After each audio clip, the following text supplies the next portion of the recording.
Et bonjour, bienvenue pour cette nouvelle actu ludique de la boutique Jeux Barjo à Bordeaux. Comme vous pouvez voir, c'est chargé. On vous a pas menti la semaine dernière quand on vous avait dit qu'on n'avait pas reçu des trucs, bah c'était le cas. Du coup là, plus ça, plus les nouveautés de cette semaine, plein de choses. Donc on va essayer de faire un petit tour d'horizon assez rapidement. On va commencer par les extensions pour un peu déblayer parce que les extensions, les petits trucs qu'on connaît déjà plutôt bien. On va commencer par les puzzles Yellow. Hop, 3 nouveaux puzzles de 500 pièces, donc dans leur collection ou des fois dans les puzzles, il y a des petits jeux cachés, du genre d'escape game ou des petits chemins à suivre. Bah, 3 petits nouveaux de 500 pièces, donc toujours aussi joli, toujours de qualité assez cool, donc n'hésitez pas, c'est dispo. Allez hop, ça s'en va. Ensuite, nous avons l'extension de Blank, The Great Train Robbery. Ça va vous ramener pas mal de cartes en plus, hein, forcément. Vous allez avoir des cartes actions en plus, des cartes personnages, donc ça c'est un peu la classique. Le petit nouveau truc du jeu, c'est que ça va vous ramener une petite mécanique avec un train où on va essayer de choper encore plus de pognon, du coup encore plus de coups vicelard avec cette extension dans le jeu que vous pourrez ramener. Donc si vous êtes des fans de Bang, n'hésitez pas, c'est là, c'est dispo. Hop, extension de 6 Salt and Pepper, donc le petit jeu de cartes que tout le monde maintenant connaît, hein, c'est un grand classique, ça s'est bien installé. La petite extension Extra Salt, pardon pour mon accent un peu pourri, bah, tout simplement des nouvelles cartes, des de nouveaux petits pouvoirs, de nouvelles façons de scorer, ce qui va donner un peu plus de sel à votre jeu de base. Oh là là, mais quel homme, quel homme. Ensuite, bah, le gros truc là, Exit. Alors, Exit, pour ceux qui ne connaissent pas, c'est une gamme de escape game, un peu comme Unlock pour les vraiment plus connus, mais qui n'utilise pas d'application, un peu plus de matériel, un peu plus de choses à manipuler. Du coup, là, c'est le Exit calendrier de l'Avent. Du coup, bah, vous allez avoir un vrai calendrier de l'Avent, chaque jour, un petit truc à ouvrir. Et dedans, vous allez avoir pas mal de petits matos pour résoudre des énigmes, des petites enquêtes, des petits casse-têtes. Et vous faites ça jusqu'à Noël, hein, c'est le principe, tout simplement. Exactement, ça a bien fonctionné l'année dernière, du coup, n'hésitez pas, c'est le nouveau est là, sachant qu'il est déjà en rupture, donc si vous voulez vraiment, faut pas hésiter, faut entre guillemets pas traîner, ouais, c'est maintenant. On va passer ensuite à Dixit. Bon, tout le monde connaît Dixit, bien entendu, mais là, c'est la version Disney, parce que oui, après Lorcana, le jeu de cartes Disney, maintenant, on sort le Dixit en version Disney. Du coup, toujours des cartes de fou furieux, bien trop belles, mais là, dans l'univers Disney, du coup. Cet opus, c'est que de 3 à 6 joueurs, malheureusement. C'est dommage qu'ils aient pas mis plus, mais ça doit être pour la licence, hein, ça se paye. Et les premiers acheteurs qui viendront nous acheter cette petite pépite en termes d'illustration auront droit à un petit goodies, un petit joueur en plus, avec le petit lapin d'Alice au Pays des Merveilles, une petite carte et un petit compteur de points personnalisé. Voilà, donc ça aussi, c'est dispo, il ne faut pas hésiter, vous connaissez Dixit, on le connaît, on l'aime beaucoup, vous aussi. C'est dispo, il ne faut pas hésiter. Hop. Ensuite, cette grosse chose là, descente. Hop. Toute petite boîte, effectivement. Pour ceux qui ne connaissent pas, Descent, c'est un jeu qui date maintenant, parce qu'il y a eu beaucoup d'éditions différentes.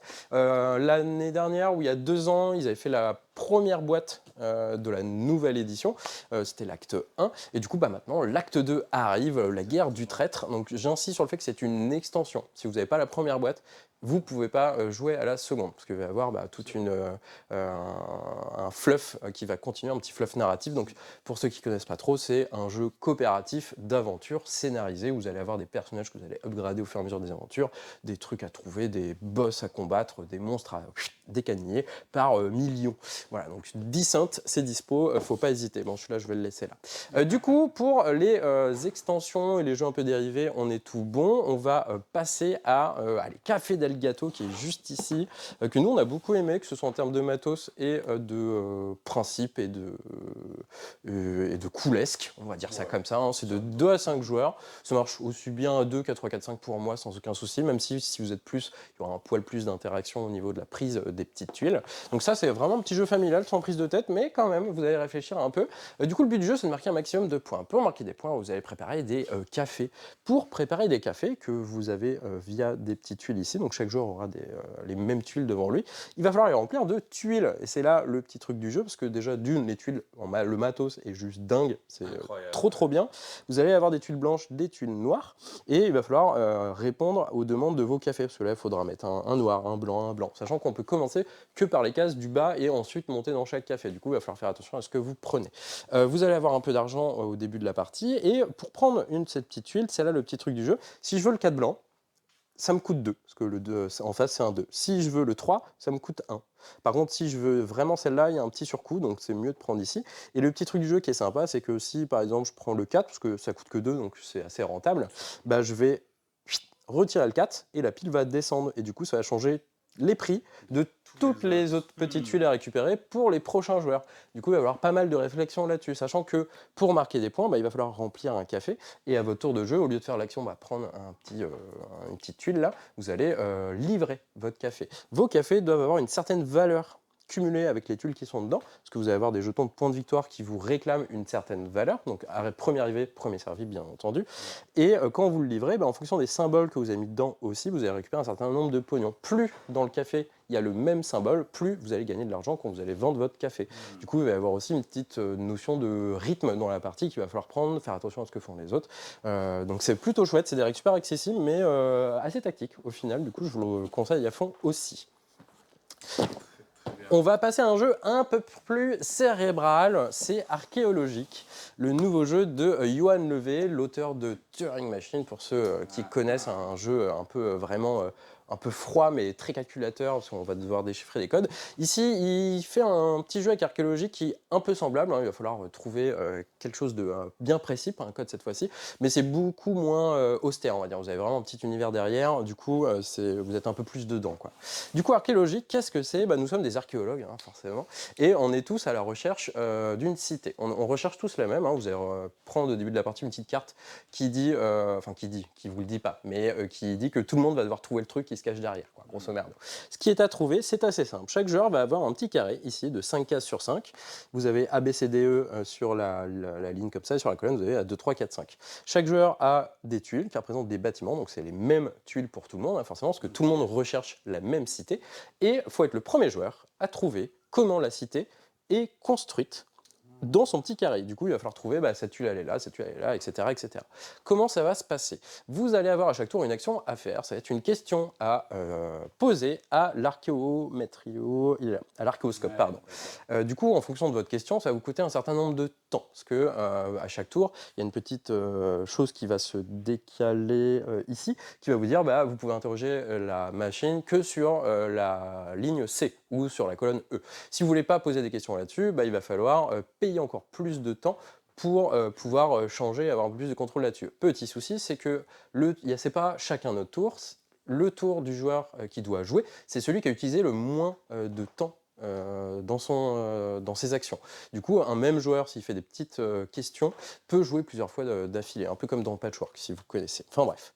Du coup, vous posez votre question sur la commande, vous dites, moi je cherche, je veux des infos sur cette forme-là et sur les cases qu'il y a sur cette ligne-là. Vous mettez le petit machin, la petite roue là, derrière l'archéologue, avec dans la mire sur le truc que vous posez la question, et dans les 3 petits trous qui sont ici vont apparaître les infos. Ça va vous donner le nombre de cases, ou ça va vous donner les petites cases colorées qui symbolisent des pièges, parce que sur toutes les tuiles, il va y avoir des petites cases colorées, et du coup, vous allez pouvoir savoir, ici, il y a 2 cases de cette forme-là, ou il y a le piège rouge de cette forme-là, etc., etc. À vous de croiser à chaque fois les informations sur vos questions pour être le premier joueur, le premier archéologue à trouver la solution. Voilà. Aussi bien que Turing Machine, mais en un peu plus friendly, on va dire, en un peu plus accessible en termes d'univers et de logique, on va dire. C'est une thématique qui parle un peu plus. Exactement. Ensuite, on va faire un tour. Allez, côté enfant, mon puzzle aventure, juste ici, Dragon. Du coup, c'est un petit puzzle à faire tout seul ou à plusieurs en soi, à partir de 5 ans. Alors, à partir de 5 ans, il faut accompagner quand même l'enfant, mais après, à 6, 7, voire 8, il peut un peu se débrouiller tout seul. Donc, c'est dans la lignée des bouquins, ma première aventure, là, les bouquins où vous lisez l'histoire et l'enfant fait des choix, et ça va changer le cours de l'histoire au fur et à mesure de la partie. Si vous ne connaissez pas, c'est top. Hein. Si vous avez des enfants, c'est trop bien.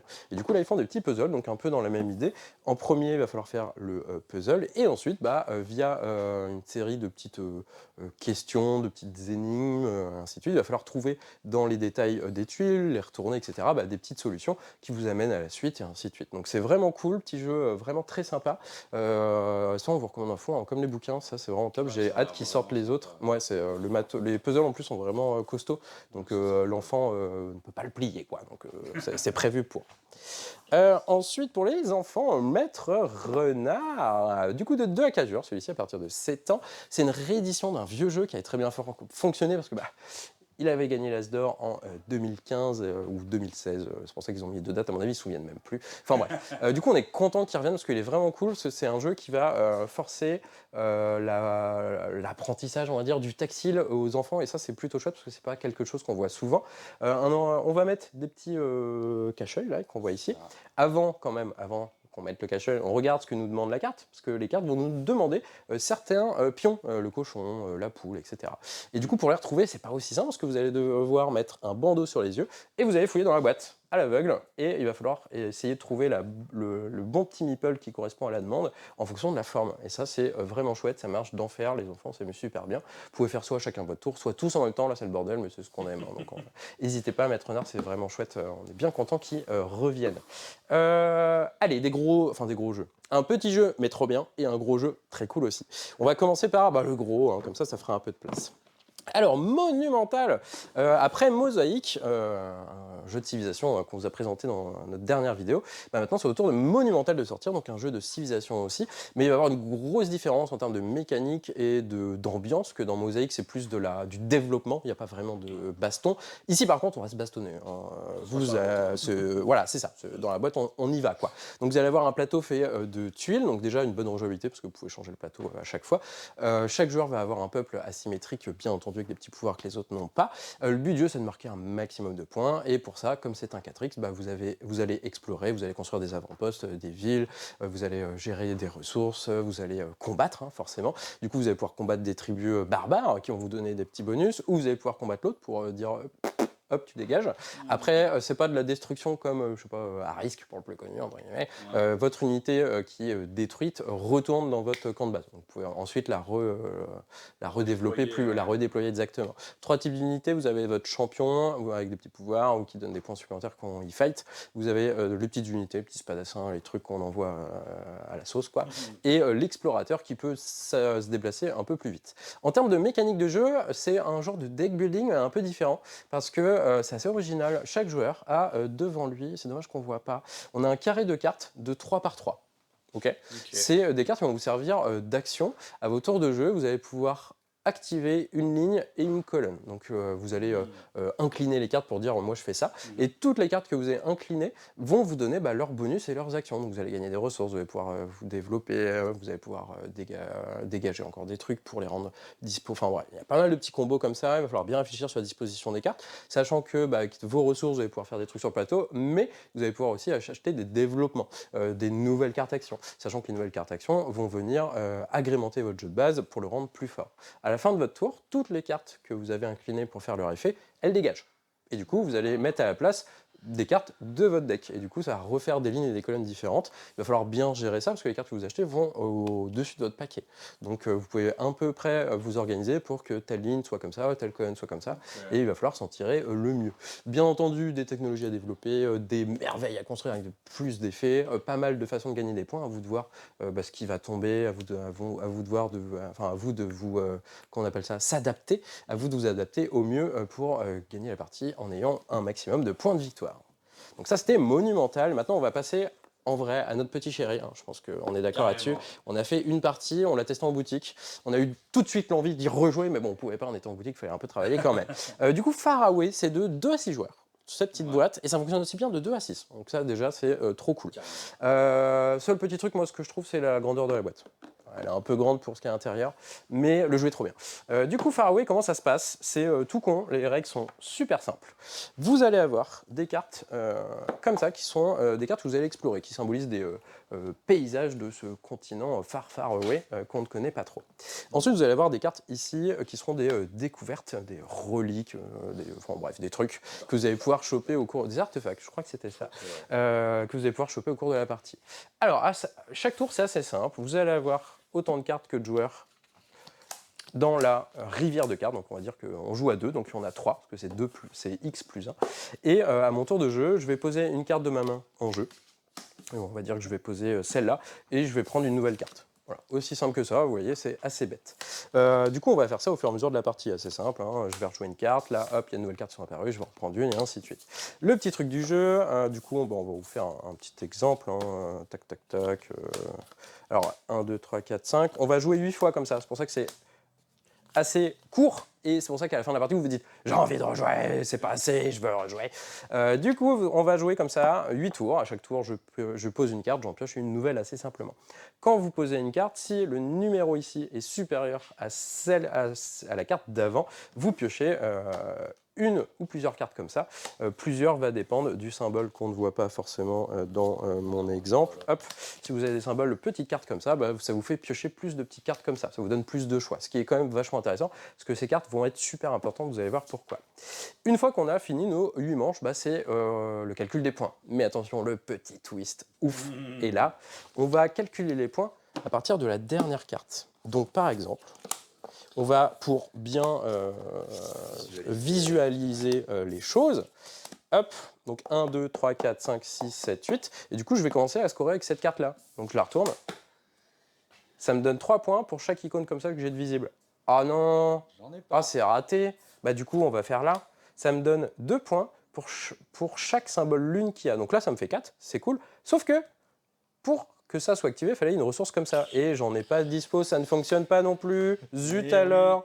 Et ainsi de suite. Voilà, c'est super simple, mais prise de tête pendant la partie, c'est trop cool. Sachant qu'il y a des cartes qui donnent énormément de points, mais qui ont une grosse valeur. Si vous les mettez au début, vous n'aurez pas forcément tout de suite des petites cartes comme ça qui vont vachement vous aider. Parce que dans ces cartes-là, ça peut vous donner des petites cartes pour trouver plus de cartes comme ça, mais ça peut vous donner surtout des petites ressources qui, elles, sont révélées quoi qu'il arrive quand vous révélez vos cartes au fur et à mesure. Et du coup, vous pouvez activer vachement plus facilement.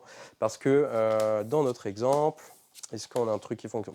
Par exemple, ça c'est pas mal. Celui-là, pour avoir 7 points, il fallait avoir 3 pierres, mais dans les cartes d'avant. Là, c'était le cas, 1, 2, 3. Donc cette carte me donne 7 points.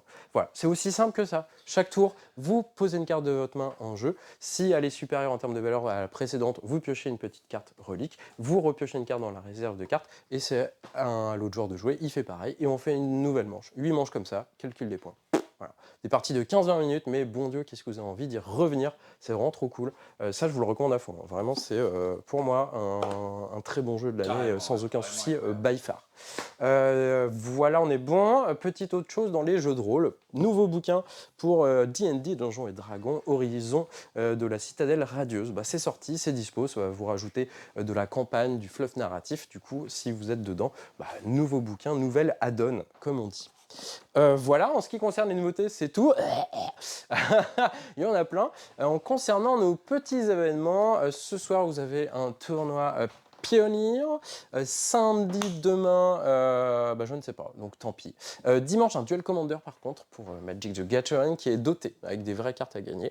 Si vous voulez gagner des belles cartes foil et du coup, voilà, c'était tout. On vous souhaite à la semaine prochaine pour la prochaine vidéo, les prochaines actus, et on vous souhaite de bons jeux et un bon week-end à vous.